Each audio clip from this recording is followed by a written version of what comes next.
Coming up, Steve Easterling, actor, comedian, and melonhead? Well, you'll understand if you'll stay tuned to this edition of the New Variety Arts Show.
Once again, the visible man, Brad Zinn.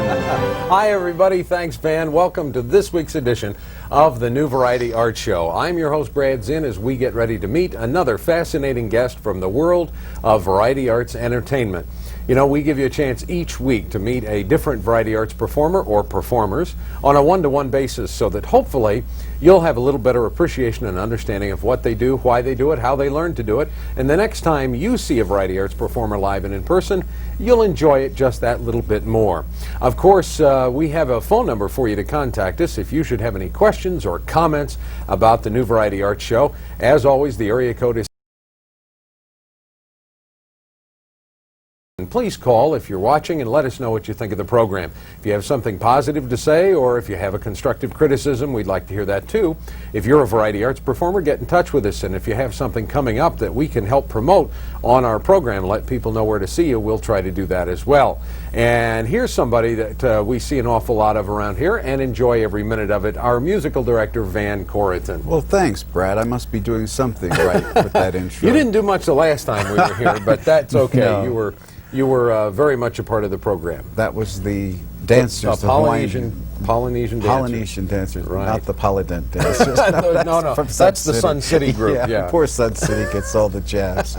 So where are you appearing? Well, we have a show coming up that we're going to talk about in just a little bit. Oh, that was your question. Where am I appearing? Oh, yes, we'll turn this around. I see. Okay. Tell us about it. I'm at afternoon tea at the Phoenician every afternoon from 3 to 5.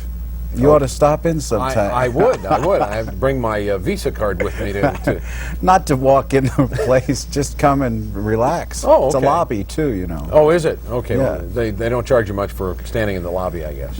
No, I mean, the Kuwaitis are very generous that way. That's right. And gracious. That's great. And also, you're at Remington's. On Monday, cocktail hour and afterwards. Oh, great. Right. Remington, Scottsdale Plaza out in Scottsdale. Well, we have a little billboard here with some of the other folks from the world of variety arts entertainment we'd like to let you know about. Flash Covington out at Rawhide and Cafe Creole doing magic and playing the saxophone. Gene Urban doing close-up magic at number 10 Downing Street in Scottsdale. Kevin Barnes at the Excalibur Hotel in Las Vegas recently did a show in Laughlin, Nevada. And here we go with the show you were asking me about, I guess. The show for, and there it is now, the Lynn Roberts Big Band Jazz Show that I'll be a part of with Lynn.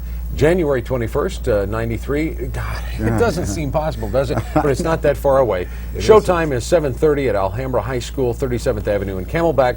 Tickets available at the door. Doors open at 7, and that's to benefit the Sexual Assault Recovery Institute. Good cause. Michael Finney appearing. Michael Finney appearing at the Last Laugh, Thanksgiving week, and then there it is again, November 23rd through the 29th. Last Laugh. It's just kind of caught in an endless loop, isn't it? This is big-time television. Do I dare say the Barbershop Quartet will be at Thunderbird High School October 23rd and 24th at 19th Avenue in Thunderbird, and if it doesn't go away again, the number to call is 780-1553. So anyway, lots of stuff going on around town, and we're certainly glad. We got a nice little mention here, the AFTRA SAG report, which is the Screen Actors Guild and American Federation of Radio and Television and Radio Artists, I'm sorry. And they gave us a nice little mention in here, and let's see. What we do? Well, I wrote them a letter because they mentioned us once, and I said thank you, but we had a correction. They gave the wrong time and whatever, so I told them it was channel 22. That's when Dimension decided to redo all the channels. So nice little mention in there, and a thank you from the editor. And we're still taking the survey, folks, on whether the beard stays or whether it goes. So call us, 841-6507. Let us know what you think. Do I keep the beard? Do I shave the beard? Van has made his decision. He's going to keep the beard. I've only had positive comments. Oh, good. Okay. Well, you look a little Machiavellian now. I mean, you're not singing in an opera that this calls for, are you? Not yet. Oh, okay. All Maybe. Right. Well, listen, let's talk about our guest today because he is truly a multi-talented individual, a real triple threat, if you know what I mean. Besides being an on-camera talent and a radio personality, he's an actor seen on network television and feature films and on stage. He's also a comedian doing corporate comedy. And corporate comedy. Corporate comedy. Well, you know, business, if things are bad, you need to laugh. You laugh. Yeah. That's right. And he's also melonhead and pighead. Now, we'll explain that just a little bit later, but right now he can be seen playing Governor Fife Symington in the current edition of The Gov, the musical, that's playing here in town. And we're going to show you a little clip of Steve, and let me set this up for you. Steve is an actor and a spokesman, so the first part of what you'll see will be him doing that sort of thing. Then, as his corporate comedy character, Melvin Doody, who is a corporate nerd, and you'll see a little piece of him doing a clip with help me out, Bill Haywood. Bill Haywood, thank you very much. And you'll recognize him, and then you're going to see him as Melonhead. And this is something really weird. And when we come back, we'll meet Steve Easterling live and in person and find out if this studio is big enough to hold all this talent. Don't go away. The knowledge in the world can't make a broken part work. For that, a comprehensive, well-equipped repair facility is needed. That's my brother's car. Here, be careful. It could happen to anyone, anytime, anywhere. How is he? Is he gonna be all right? Call us. We'll make the guilty party pay for your pain and suffering. We know. Hello. We're here at the Quest Demonstration Lab, which represents the combined effort of Unisys and Intel to win the Army's computer contract. How do you like it? I'm very pleased with it. Very pleased. It's You use it in marvelous. your business? Yes, I do. Every day. And your personal life as well? Yes, I do. Hope you'll be watching us. That's our report for this week. For all of us at Technology News, good day.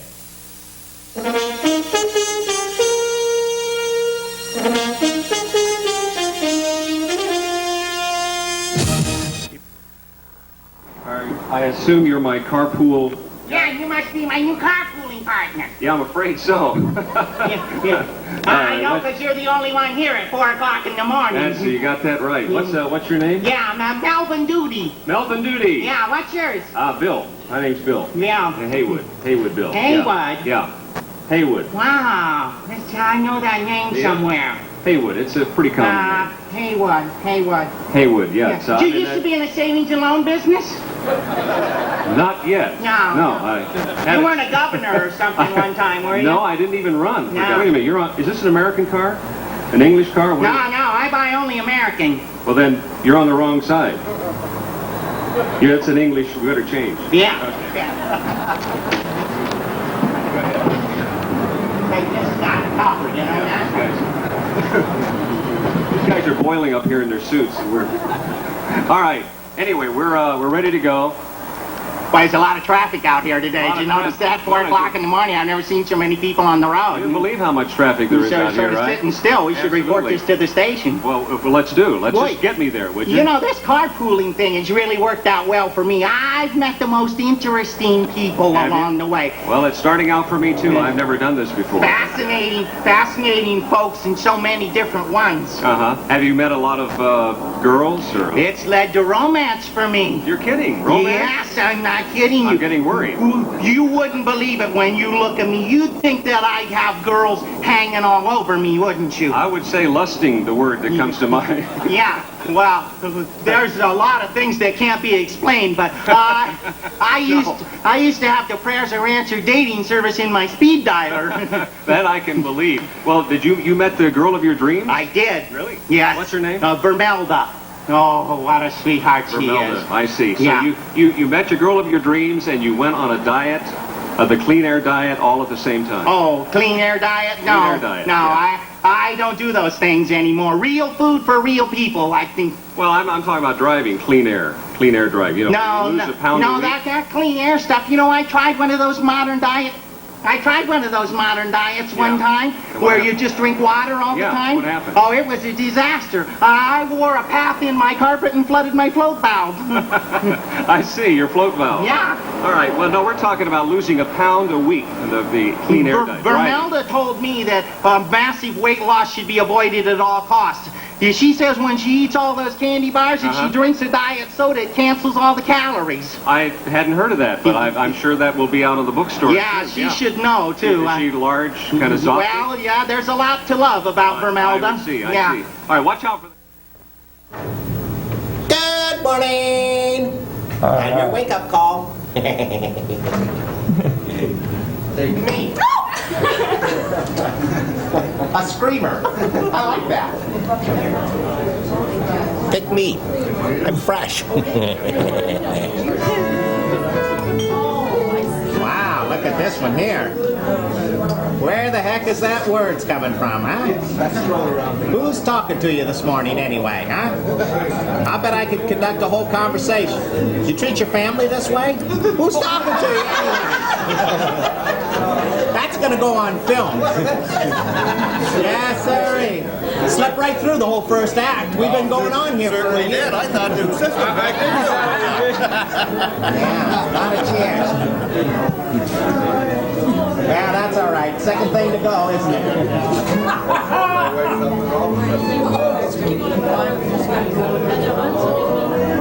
Good morning. Vietnam. I think they got you. Good morning. That's our guest, Steve Easterling, as the Melonhead and Melvin Duty and all kinds of neat things. Steve, thanks for being here.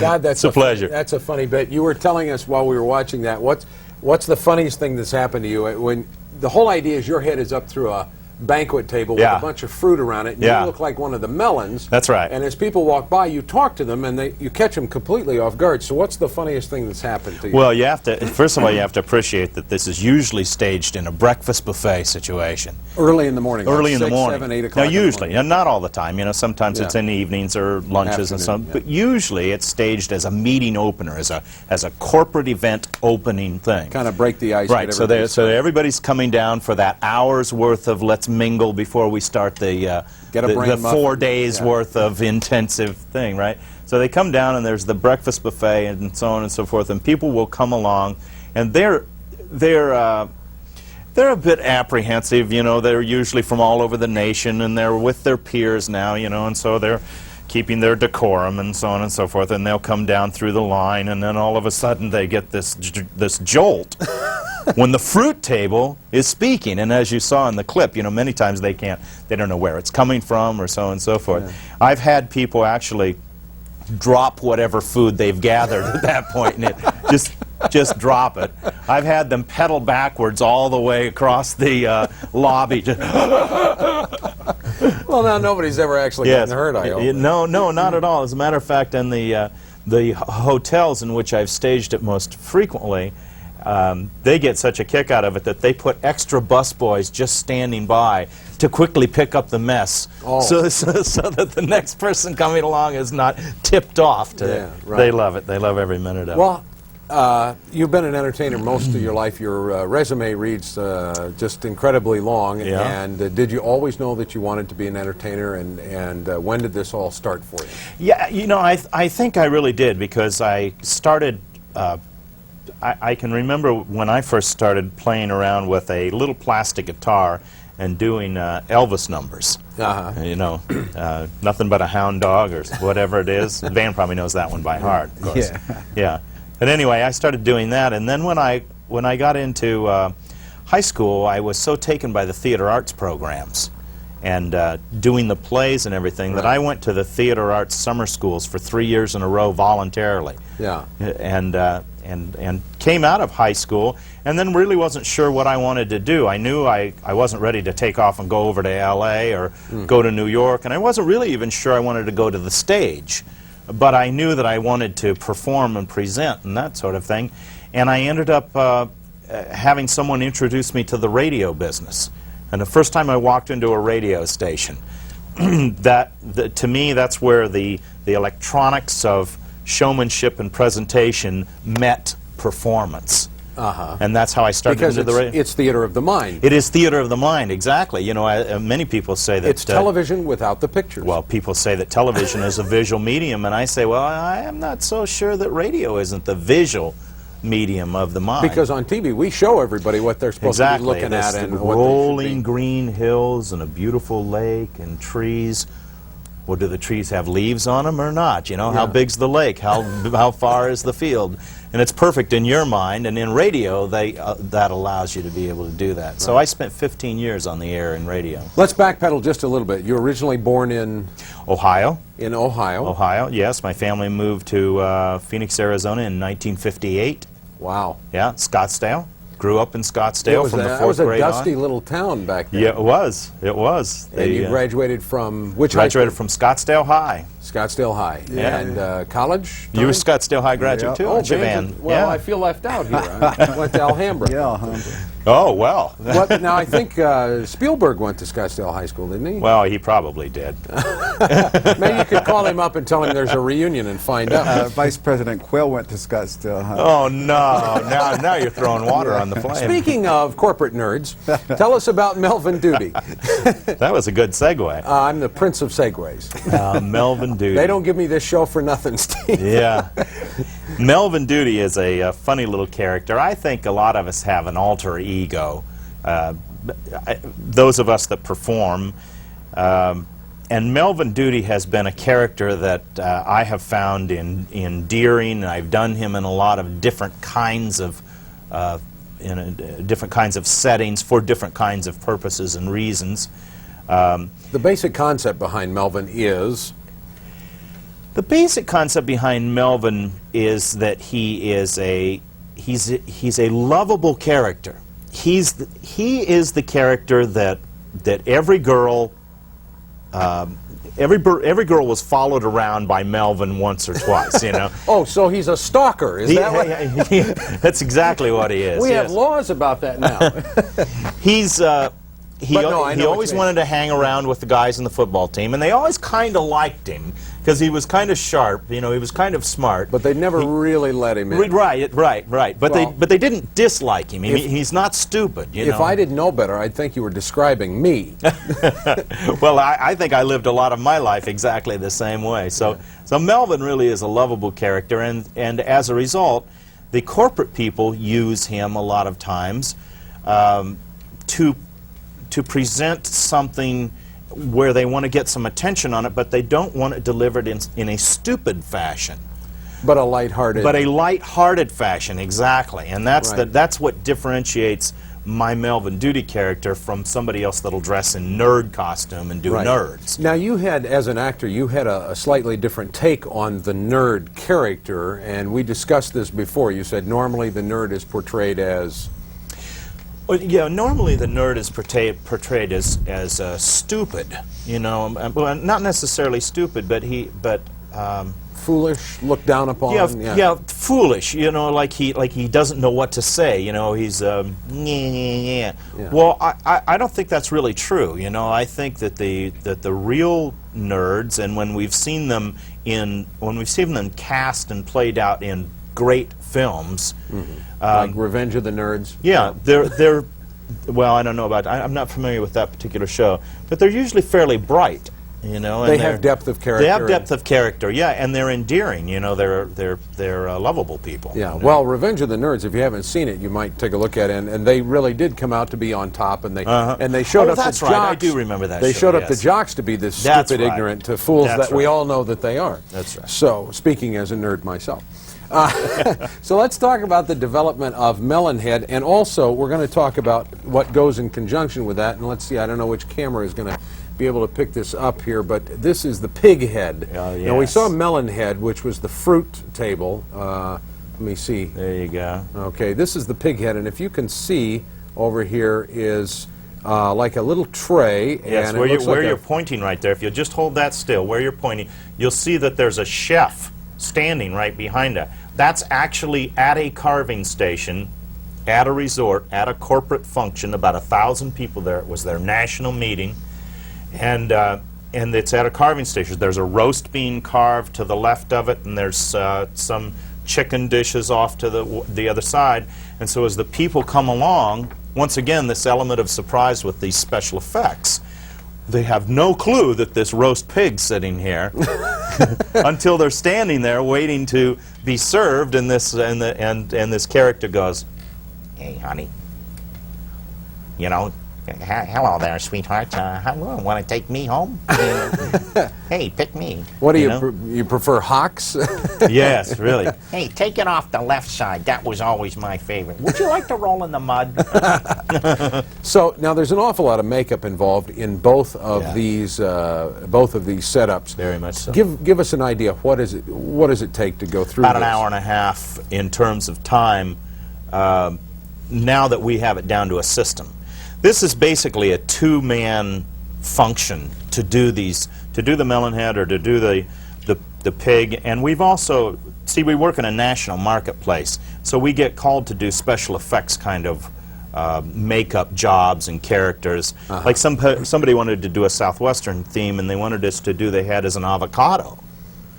And we did, and it's ugly, and but it was their really idea. Really bad complexion. Yes. And somebody else had the idea of doing it as a talking present.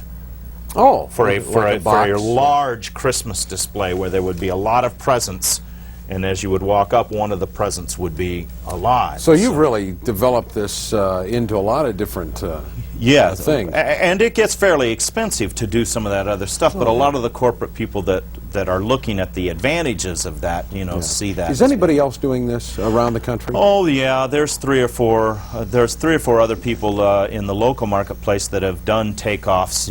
I started it out 5-6 years ago. My makeup artist, as a matter of fact, did the original one here years ago. But I'll have to say, the concept of a talking head on a platter is an age-old comedy Well, gag. it goes back to John the Baptist. Yes, it does, as a matter of fact, yeah. The Three Stooges did it frequently, I mean, it's an old comedy gag. Right. But it's found new life in a corporate setting. It's found new life, yes. Well, see, the reason why that they like this to kick off the corporate event is it creates a synergism. When everybody gets to laughing at and with one another, it creates a synergism amongst the group that the corporations just love. Well, my favorite reaction in the clip that we saw was the guy who just shuddered. Yeah. Because he looked to me to be like a CEO. And he was, as a matter of fact. And if you can see, I have such a good sense of these things, but if you can get the CEO off guard, just knock him off guard, then it loosens up the whole group, and everybody learns more, they learn faster, they enjoy each other, and they get more out of the whole function. These stuffed shirt CEOs that come in and are so stiff, like they got a rod up their back, I think it reflects all the way down even to their customer service people, and then we get it as consumers. We get a reflection of that. Listen, you have other talents besides being on-camera talent and radio and also the films and things. You also do singing telegrams and clowning and unicycling. Is that right? Yes. Yeah. Very unusual talents. Actually, I don't do very many of those much anymore. But I have actually, I've actually logged about 1,500 singing telegrams. Now, you keep your clothes on for these, though, oh, is yeah, that right? Yes, okay, yes. so They're not stripograms. Oh, okay. Singing telegrams. You know. I've done 23 different characters. Wow. And I've done it for lots of different kinds of occasions and lots of different kinds of events. Everybody has, that has done what you do, singing telegrams, has one of those one horror story or one funniest thing that ever happened to me when I was doing it, like catching somebody way off guard or the most unusual. Do you have one? And if you can, I have another question. So, well, I played this character one time as a singing telegram. I played him as an inspector, as an FBI inspector. Oh, okay. Or an IRS inspector, as the case was. Yeah. This guy's wife set this up. This sounds like an episode of the Dick Van Dyke Show. Well, I mean, these people, you know, they kid with one another and they play pretty seriously, and so this was a serious gag, and this gal set it up. This fellow worked for a school, public school, and she set it up with the principal. The principal was in on it. Everybody was in on it. The kids were even in on it. The only one that did not know was the victim. And we walked out and we got this guy right in the middle of him with all of his kids. He was actually a band director. Oh, okay. It's 7 o'clock in the morning. He's out here directing his band for practice. And I walked out in my suit and tie with his tax return in my hand and my badge, and walked out and placed him under arrest instantly regarding his material. Then this guy, he first of all reacted, oh, this can't be the case. And I reeled back at him. I got on an airplane at 6 o'clock this morning to be here to do this work, and I don't find this funny at all. And he just suddenly, the sweat pops out on his head, and anyway, we took him for a ride, and that was a lot of fun for everybody And he and his wife are now getting a divorce. Listen, before we get away, I want to tell everybody you're playing Governor Fife Symington that in is the correct. musical The Gov. Musical Gov. Give us the rundown. How long you've been doing that? When's it playing? Where can people come see it? It is now in its 19th month. It's one of the most successful stage plays. It's a satire comedy musical. It's being staged at the Dial Corporate Center. This is the new building. This is the brand new building. There's a theater in the lobby of it. People are just now finding out about it. A beautiful little theater. How far north on Central is this? It's above McDowell. Great parking, great restaurants around there. Excellent, well lit. It's a beautiful center if people haven't seen it. Now, people that have seen the Gov before should come back and see it again because not only because you're in it now, but but that's a big reason.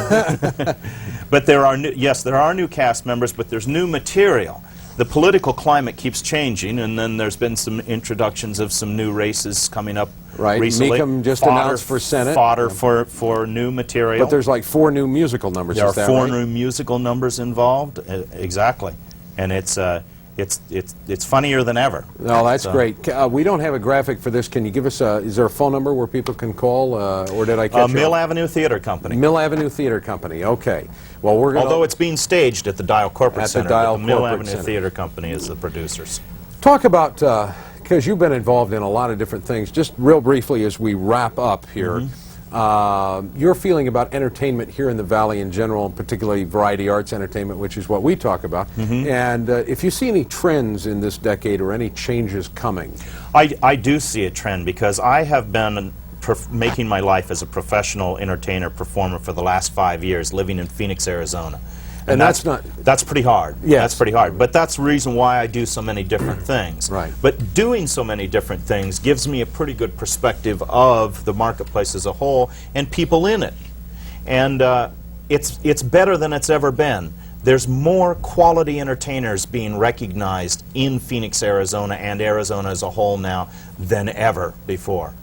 And we have more professional theater groups. There's more professional theater groups. Nonsense had a long run. There was Six Women with Brain Death. Right. The Mill Avenue Theater has now staged the Gov for 308 performances going on its 19th month. Unbelievable. You know, hallelujah that we finally come to that now. Are you going to stay with the show for a while? I am going to stay with it. It runs through October 10th, and then it may get extended past that. That's fabulous. Steve, we're going to look for you on radio, television. Oh, thanks, Brad. You're in a movie with Donald Sutherland, real quick? Yes, that'll be coming out called Benefit of the Doubt. I probably will come out in the fall. In the fall, Benefit of the Doubt with Donald Sutherland. Play the coach. Look for Nasty guy. You're not Steve gonna like Easterling. Okay.